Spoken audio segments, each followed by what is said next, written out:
What's the cruelest kind of insult? Not the one shouted in anger, not the one hurled with hatred, but the one delivered with a smile, with politeness, with the casual certainty of someone who doesn't even realize they've just cut you.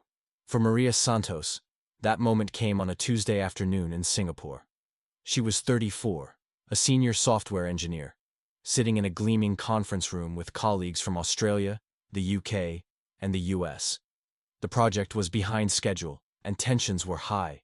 When she suggested a solution, carefully, articulately, in the English she'd spoken since she was 5, her Australian manager James smiled and turned to the American developer. "Sorry, could you translate what she just said? I'm having trouble with the accent." The room went silent. Maria repeated herself, word for word. James nodded slowly, then restated her exact idea using the same words, suddenly acting as if he'd understood perfectly. Later, over drinks, he would tell the others, "Filipinos speak English, but it's not quite, you know what I mean. It's functional, but not professional level." Maria never forgot that moment, not because it was unique, but because it was the 1000th time. Somewhere across the world, Dr. Jonathan Pierce, professor of linguistic anthropology at Harvard, author of 3 best-selling books, consultant to the United Nations, was preparing a lecture. His topic? The myth of global English, why native fluency still matters. In his notes, he had written, "Countries like the Philippines claim English proficiency, but metrics reveal significant gaps in idiomatic usage, cultural comprehension, and academic rigor. We must be honest about these deficiencies if we want to maintain standards." He had never been to the Philippines. He had never taught a Filipino student one-on-one. He had never sat in a jeepney and listened to a driver explain the history of EDSA. He had never heard a grandmother pray the rosary in English passed down through 4 generations.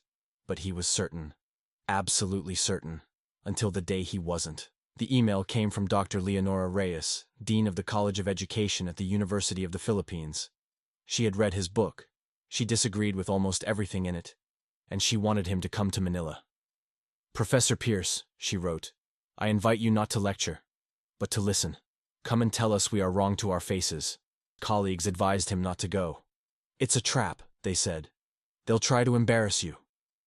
But Jonathan Pierce was not a man who backed down from intellectual challenges. He accepted, not because he was open-minded, but because he was confident he would win. The moment he stepped off the plane at Ninoy Aquino International Airport, Manila swallowed him whole. Heat, noise, color, chaos, everything moved at once. At immigration, the officer glanced at his passport, then at him. "Professor Pierce? From Harvard?" The officer's English was crisp, unaccented in the way Pierce expected from proper speakers. "Yes, that's correct. Welcome to the Philippines, sir. I actually read your book last year, Linguistic Hierarchies. Fascinating arguments, though I must admit, I found your chapter on Asian Englishes a bit reductive. You might enjoy reading Braj Kachru's work on World Englishes. It offers a more pluricentric framework." Pierce blinked. An immigration officer had just cited a leading sociolinguist, correctly, and critiqued his work in passing, as if discussing the weather. "Yes, I'm familiar with Kachru. Of course. Enjoy your stay, Professor." As Pierce walked toward baggage claim, something uncomfortable stirred in his chest. He pushed it down. His taxi driver was a man in his 60s named Mang Thomas, with silver hair and hands weathered by decades of gripping a steering wheel. "First time in Manila, sir?" "Yes, I'm here for a conference." "Professor, what do you teach?" "Linguistics, the study of language." Mang Thomas smiled. "The limits of my language mean the limits of my world." "Wittgenstein, no?" Pierce's mouth fell open slightly. "I was a high school teacher, sir. English literature. Taught for 30 years before I retired. But pension is small, you know, so now I drive. Keeps the mind active. Besides," he laughed, "I get to meet interesting people. Last week I had a French diplomat. We discussed Camus. In English, of course. My French is terrible."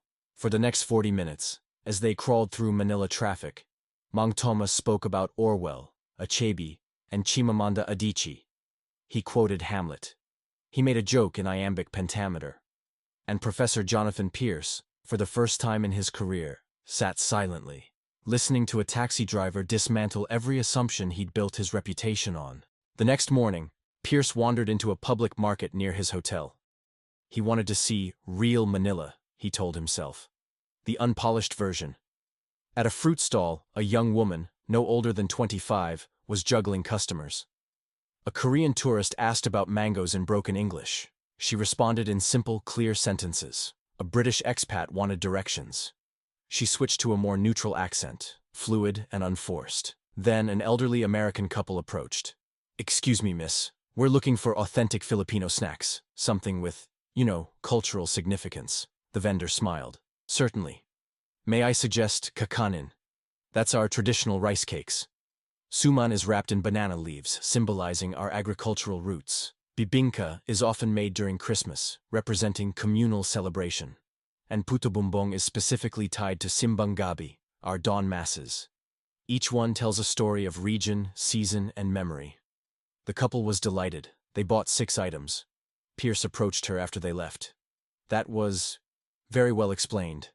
She laughed. "Thank you, sir. I studied anthropology at UP, but no jobs after graduation. So, I help my mother here. But I still read.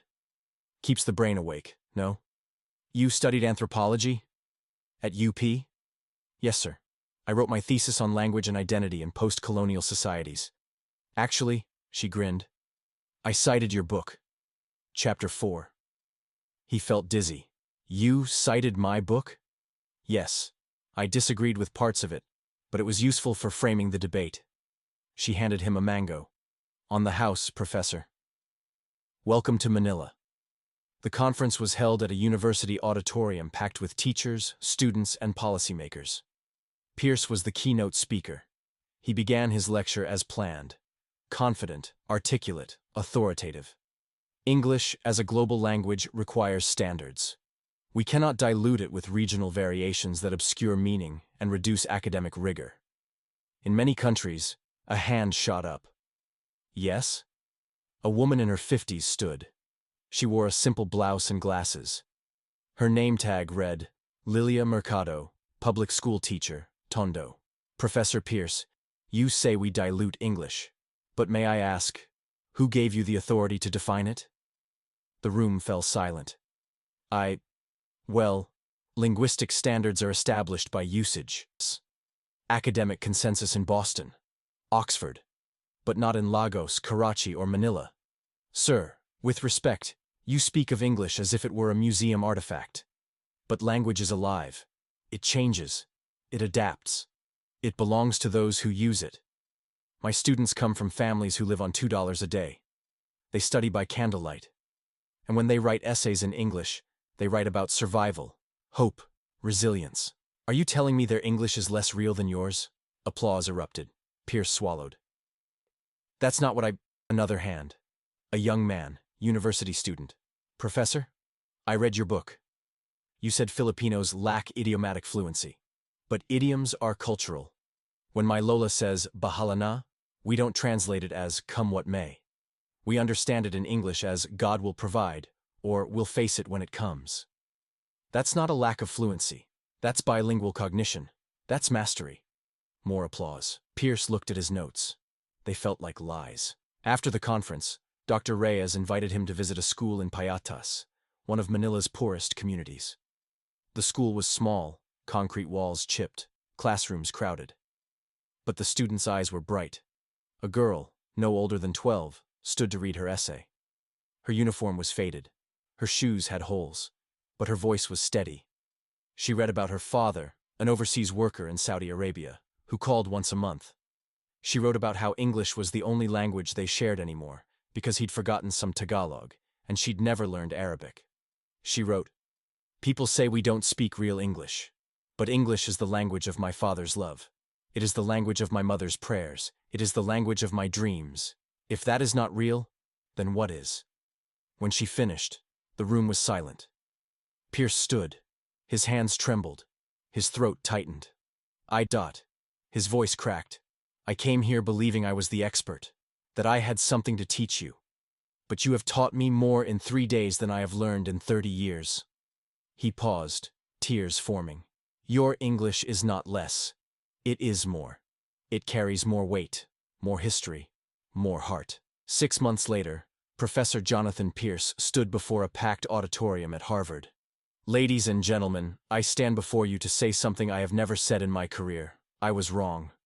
The room gasped. I wrote that Filipinos do not speak real English.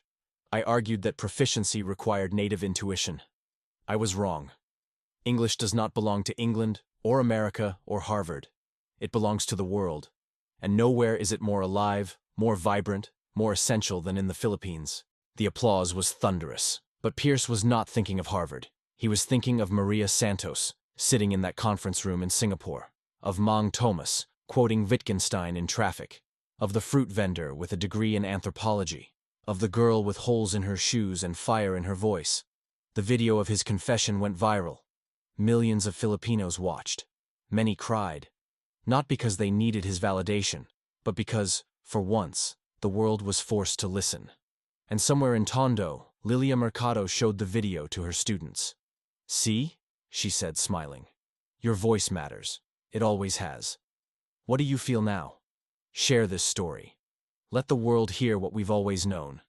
Our English is not borrowed. It is ours, and it is beautiful.